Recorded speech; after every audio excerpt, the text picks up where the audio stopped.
Hello everyone.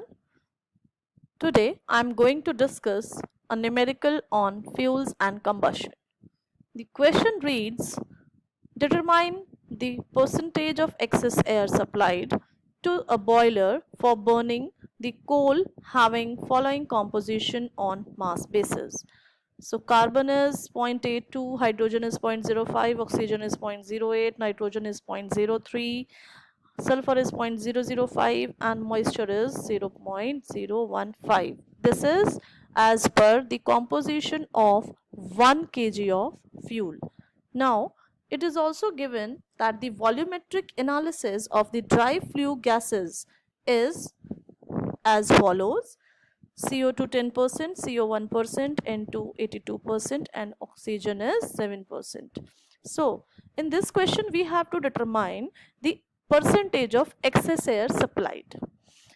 For this, we will start with the oxygen requirement formula that we have derived in the theory classes. So, the oxygen requirement is calculated by 8 by 3C plus 8H plus S minus O, where C is the percentage of carbon, H is the percentage of hydrogen, S is the percentage of sulfur, and O is the percentage of oxygen in 1 kg of fuel. Basically, these can be referred to as the amounts of the elements in 1 kg of fuel, which are directly given in the question. So, this formula basically gives the oxygen requirement, and when we multiply this by 100 by 23, we get the air requirement. So I have directly calculated the air requirement, which is 100 by 23 into 8 by 3 C, which is C is given as 0.82. So this is by putting the value of C as 0.82. Then we have 8 into H, so I have put H as 0.05, then S as this 0.005 and O as this 0.08. So we get 10.92 kg per kg of fuel as the requirement of air.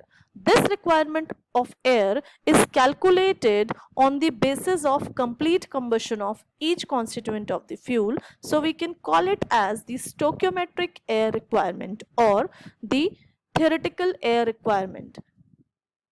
Then, as in the question, we are given with the volumetric analysis of the dry flue gas, but right now in the formula, in this formula and further, we will be dealing with the mass basis. So we have to convert this volumetric analysis of flue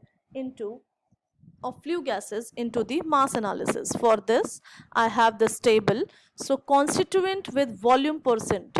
So I have just mentioned the constituent of the flue gas with the volume percent as mentioned in the question, these percentages. So CO2 will be 10 and CO will be 1, N2 will be 82 and O2 will be 7. Next we have written the molecular weight, which are this. The molecular weight of carbon is 12, oxygen is 16. So 16 into 2 is 32 plus 12 is 44. Similarly, 12 plus 16 is 28, 14 plus 14 is 28, then the 16 plus 16 is 32. So we have these molecular weights. We have given names to the columns as A and B, and in the column C we have calculated the proportional mass, which is C is equal to A into B.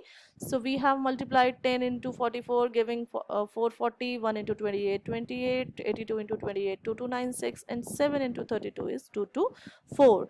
I have added all these and I have written the summation of this part C or column C as 2988. Now calculating the mass of each constituent per kg of flue gas, that means classifying these elements on the mass basis, I have to divide an individual proportional mass by the total proportional mass to get the individual mass of the gas or the constituent. So for 440 upon 2988 is 0.1472, 28 by 2988 is 0.0094, 2296 upon 2988 is 0.7684, 224 upon 2988 is 0.075. So these are the amounts of the individual elements, that means the CO2, CO, N2 and O2 in the 1 kg of flue gas. Now I have to calculate the mass of carbon per kg of dry flue gas.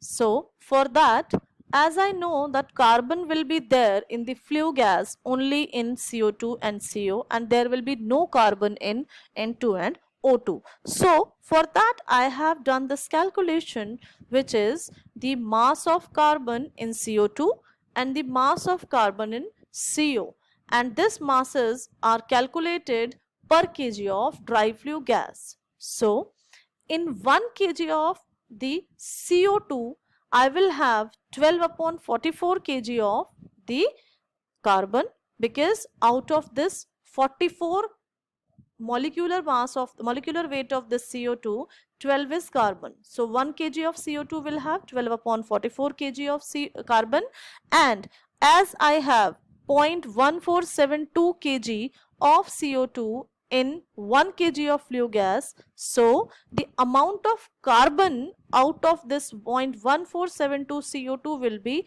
12 upon 44 into 0.1472, which is 0.0401. Then similarly, we will calculate the amount of carbon in CO per kg of dry flue gas, which will be 12 upon 28 into 0.0094, which is the amount of CO in the dry flue gas per kg.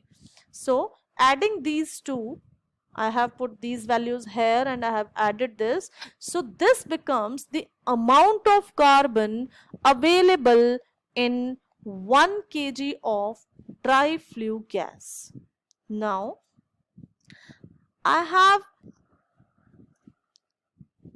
from this diagram, we can have the understanding of this formula. So 1 kg of fuel has 0.82 kg of carbon, and this carbon will be distributed in the flue gases, which is a combination of air and fuel only. So I have taken 1 kg of this flue gas, and I know that this 1 kg of flue gas will have 0.04413 kg of carbon as calculated in this formula. Now, as all the carbon in the fuel will be distributed in the flue gas only, hence I have to know that how many of these 1 kg blocks will be available to consume whole of the carbon. This is a reverse engineering I have used for defining or explaining this formula.